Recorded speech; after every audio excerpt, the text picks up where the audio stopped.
guys, we are cleaning the bedroom. I am sharing tips with you on how to get your bedroom clean.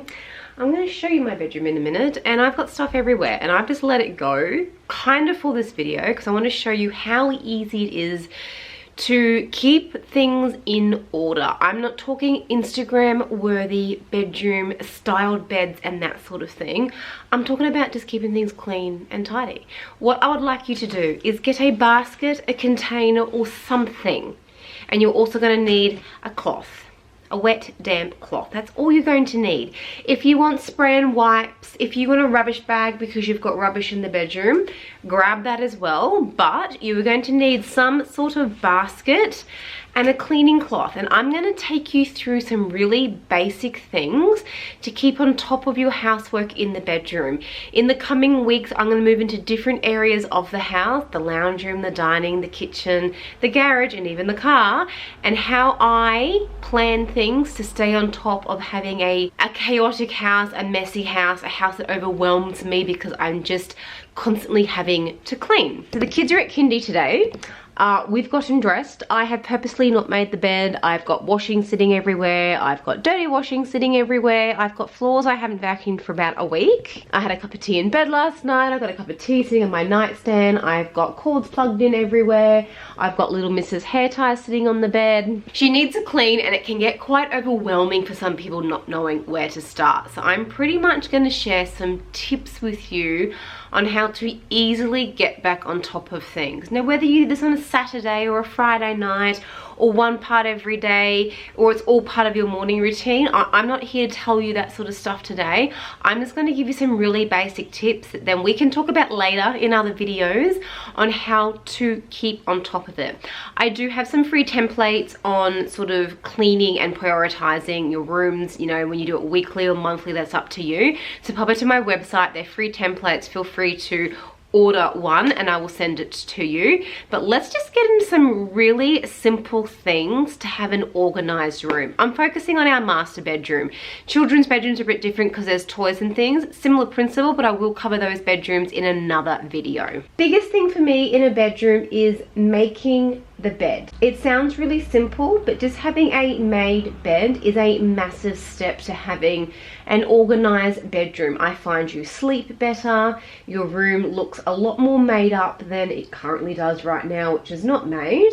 What I'm going to do today is actually strip the sheets. I need to change the sheets on it all. So the biggest focus is getting the bed made.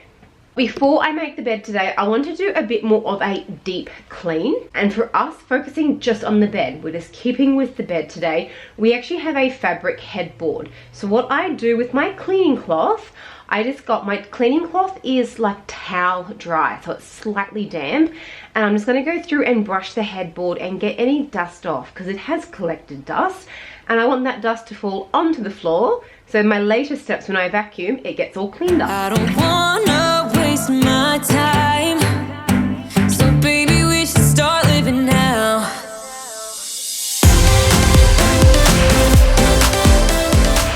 And over the years I have learned that for a bed, less is more. I used to have throws and pillows galore. Now I'm pretty basic. My husband and I each have a pillow we like to sleep on. I have a king pillow that I like to style in front of those pillows. I have no styling pillows for our bed anymore, and I'm lucky to have a throw at the end of the bed. I'm pretty much going to take this principle to our new home. I don't actually have at the moment a quilt cover on our quilt. The one I want to use is actually put away for the new home, and the one we've got now actually ended up getting ripped when I tried to wash it in our washing machine. So I kind of don't have a quilt cover at the moment. I need to get our quilt steam cleaned, and I think I'm just going to put up being quilt coverless until we move. Alright, done. I think you'll agree with me, a made bed totally changes the mood on how your bedroom is. I've still got crap everywhere, people, but I have a nice made bed. Now, I usually iron this is some truth coming out now. I usually iron my pillowcases. I love clean, smooth pillowcases, but we had a very sick family a couple of weeks ago, and probably my husband just folded them and put them away because we were just in survival mode. But there you go, bed is clean. So if we come home from a busy day of work or out or down the weekend and we're absolutely exhausted, I have a clean bed, nothing on it that I can sleep in. I try and make beds every single morning. I've stripped the bed today, so a bit of a different story, and I'm filming for you. But make your bed every morning. My bed is simple. It's white. I have a blanket on top of the bed today. It was underneath last week. When we move into our new house, it's not going to be anything fancy, very similar styling. None of this really goes with the house that we're at the moment. I'm just rolling with what I have. I don't want to spend money on things that are not needed for this home, but bed is made. All right, so the next thing, believe it or not, for me, is actually my side tables. I charge my phone there. I have the kids' monitor there. It's kind of like my handy go-to kind of station in the bedroom, and I like to keep it clean. So what I will usually do once a week, usually on a Friday because the kids are at daycare or kindy. If you have little ones at home all the time or you hate cleaning on the weekends, just do it in the evening. Grab that cloth. I want you to clean it and wipe it down. As I go through and clean anything that does not belong in this room, I'm putting into my basket or my box. Remember at the beginning of the video I said get yourself a basket or a box or a big container. Anything that does not belong in this room, don't sort it. For now, put it in that basket. Now, it might seem a bit strange, but I actually like, again, less is more. I don't like things styled on my bedside drawers because they are styled. And when we move into the new home, I'm actually changing how this looks quite a lot. We've actually got some more lamps, so these lamps will go, but in regards to a candle sitting there that just looks pretty that I don't use, highly unlikely it'll be on my bedside drawers. I've got other things, or just declutter. I'm not a minimalist. I'm just cleaning down the bottom here now. I am not a minimalist by any means. I'm just getting to the stage where I don't want to buy things for the sake of buying it to fill a space on a shelf. If it doesn't serve a purpose or meet a need for something that I want, I just don't think I need to fill it. These drawers I picked up from Marketplace and they were absolutely perfect for what I was wanting. I've done them up, the paint's lasted really well of them, but it's got this bottom shelf down here. And I wasn't too sure what I was going to do with it. I'm like, oh, I could buy some books and stack it. And I was like, well, it just seems silly to put books there for no reason. And I was going through Pinterest and I saw someone had stacked their hats there. I'm like, perfect. I've got heaps of hats. I don't like hanging hats on the wall because I collect dust. This is kind of under like a little shelf. So I put my summer hats underneath here. So pretty simple, and that is my drawers cleaned. Now I've got a bunch of cables down here that I need to get rid of and remove, so I'm going to do that now. Now where we are, we're renting. I don't have the flexibility to have all these cables or extra power points put in. That just went into the basket. In our next home we do, but if you are renting and you're finding you've got a lot of plugs and bits and pieces, I've got my phone charger, the lamp, the monitor, and then when I do editing at night time I also use that. I'd be buying like a power pack. I've probably been a bit lazy knowing that I'm not going to end up using the power pack, so I just basically have a pile of leads down here. But there are some great things you can buy from Bunnings, and I use it downstairs. I don't know how well you can see me. I use it downstairs for our TV. We've actually got a TV on the wall. Our landlord let us hang the TV on the wall just from safety for the kids. I don't like TVs on stands with children. And they're little strips that you can stick against the wall and hide your leads into them. We actually use them in our other house that we owned as well, across the bottom, just to make them nice and tidy. So there are a couple options that you can do to tidy up leads if you really wanted to. I just kind of shovel mine back there, tie them up a bit, and then I call it a day. Okay, so bed is made. Bedside drawers are cleaned. I've wiped them down. I've just my husband's actually got a basket under here that he puts his like jumper and pants in for the morning. So that's actually utilized very well for him.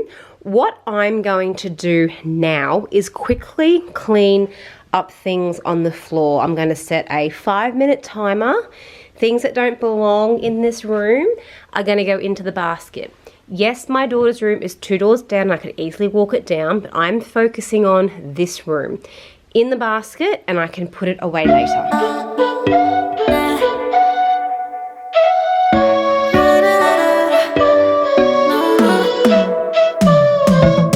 You said that you needed me,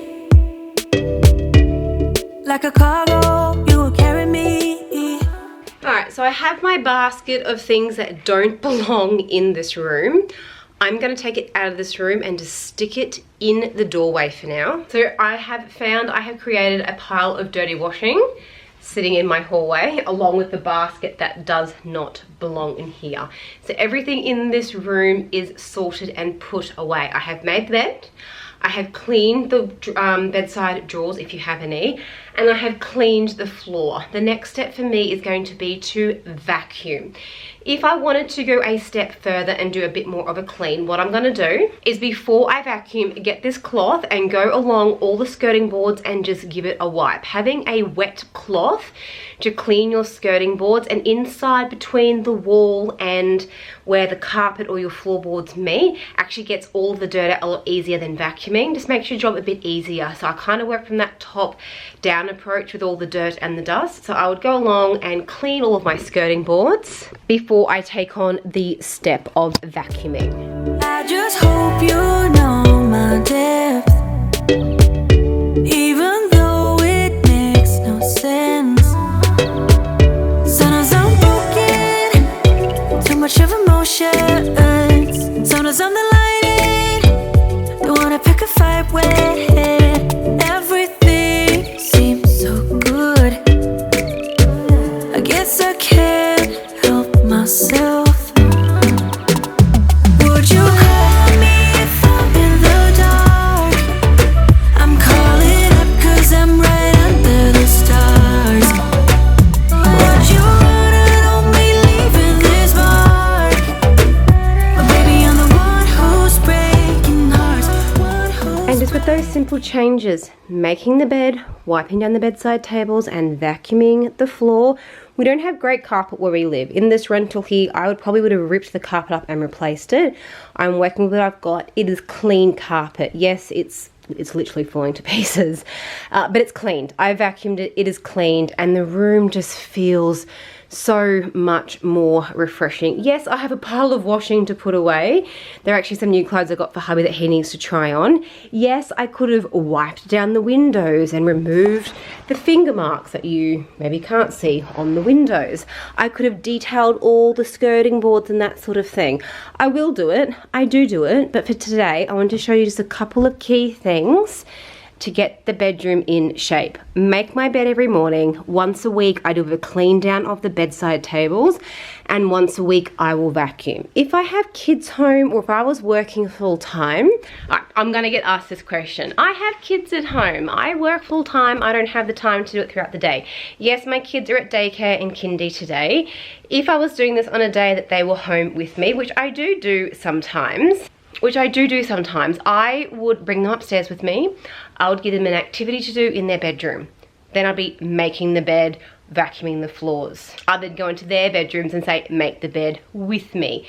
Clean the floors while I vacuum. I get my kids involved with me. If I was working full time, and I get it, you've come home after a big week, a big day, or you're a solo parent having to do it, if it was me, I would try to. There's got to be some flexibility, because I know with kids you can't be strict on things.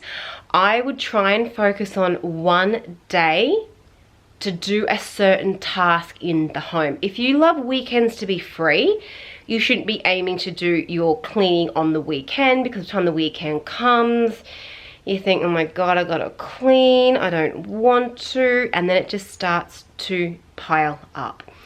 Maybe Monday nights is the day you vacuum the floors. Every morning you say, I'm gonna make the bed. Every Tuesday is you make you do little Mrs. room. Maybe on the Wednesdays it's I give a full clean down of the kitchen. I'd be allocating myself or trying to stick to every night I'm going to achieve something. So if you say I make my beds every morning, that's a great start. If you turn around and say every Monday is when I'm going to lightly vacuum all the bedrooms, that's a great way to do it. If you turn around and say Tuesday is the day I'm going to spray the shower, let it sit for the day, and in the evening give it a rinse out, that's a great thing. If you're going to say every night before bed I'm going to put a load of washing on for delayed start so I hang out in the morning, that's great. If you decide that you're going to smash out 3 loads of washing when the kids go down on a Monday, then that's what you need to be aiming to do. Yes, I'm a full-time stay-at-home mum. Yes, I have probably more flexibility, but I actually try and be pretty strict with myself when things need to get done. On Wednesdays and Fridays is my day when I'm ironing, I'm cooking, I'm getting a lot of washing done, particularly in winter. I'm getting rid of children's clothes that don't fit anymore. I'm organizing things. I'm doing a lot of work on my computer that I can't do with the kids with noise in the background. It comes down to planning and try and stick to it. Working full time, I'd be chipping away at something every night. I know it gets tiring by the end of the week, but come the weekend or come your days off, you can be more relaxed. I get a bit anxious when I know there's a lot of things to do. Like right now, I've probably got about 8 loads of washing sitting for me downstairs. It's been raining. I'm doing a load of washing. I've got 2 clothes horses full of washing and the dryer going, and I'm looking in my ensuite right now. Should I show you? Let me show you. Don't forget, I've just stripped my bed, so I've got sheets to do as well. That's a pretty big load of washing sitting on the floor in my bathroom in there. So no, I'm not perfect. It is constantly going, but I'm hoping these videos that I'm sharing with you aren't just a speed clean and it looks so it motivates you. I want to give some tips along the way. So if you like this style of video, I would really like to know. I'd like to do more in regards to like bathrooms and kitchens and the clothes and that sort of thing, just to try and make life easier for the mums and the dads and the parents out there. So you're not feel like you're spending your whole entire time or all your free time or late at night or you're getting up super in the morning just to keep your home clean. Now don't forget, there is Instagram photos and then there's just a tidy home. For me, I aim for a tidy home. I don't know about you, but I hope you enjoyed today's video and we will talk soon. Bye. Guys, I forgot to, I'm going to get asked the question, what do you do with the basket of things that don't belong in the room? Okay, 2 things. If I'm doing a whole house clean, that basket just gets dragged around with me that whole entire time. And as I'm in the room, I'll collect more stuff and then take stuff out that belong in that bedroom. Or I set a 5-minute timer and I get everything in that basket just put into the room that it belongs. I am a big believer, everything has a place in your home. Everything has a place in your car. Everything has a home in your home. So there should be a spot where something belongs, where you can pretty much pick it up and put it there. If you find you're constantly picking up the same item, potentially the spot you have it in is the wrong location. Now this was kind of done on purpose, but this morning Little Miss had to get her hair done and this is her hair tie box. She usually puts it away, but today I just left it on the bed. So if I set a 5-minute timer, I'd be going straight into her room. This has a place, this has a home. Not the best, not the most ideal, but I'm working with what I've got. It belongs right there. Now, if that didn't have a home, one day it would end up here. One day it might end up on the floor. And I think that's when people get really frustrated. They just keep moving piles of things from one spot to another spot to another spot. You need to find where things belong in your home that work for you. If you keep putting your keys down and losing them, or they go from the kitchen table to the dining room to the kitchen to in your handbag and you just keep moving them around, you need to find a home that works for you. Do you need to hang a hook on the wall to put them up? Do you need to change the location? Do you need to rearrange something? I don't know, it's your home, but that I find is the biggest tip I can give when putting things away. If something has a home, you're more likely to put it back there if it's the right home for it. When something doesn't have a home, you know, when you get bills come in, they start piling up everywhere, you need to have a home for it. Go find a home for your things.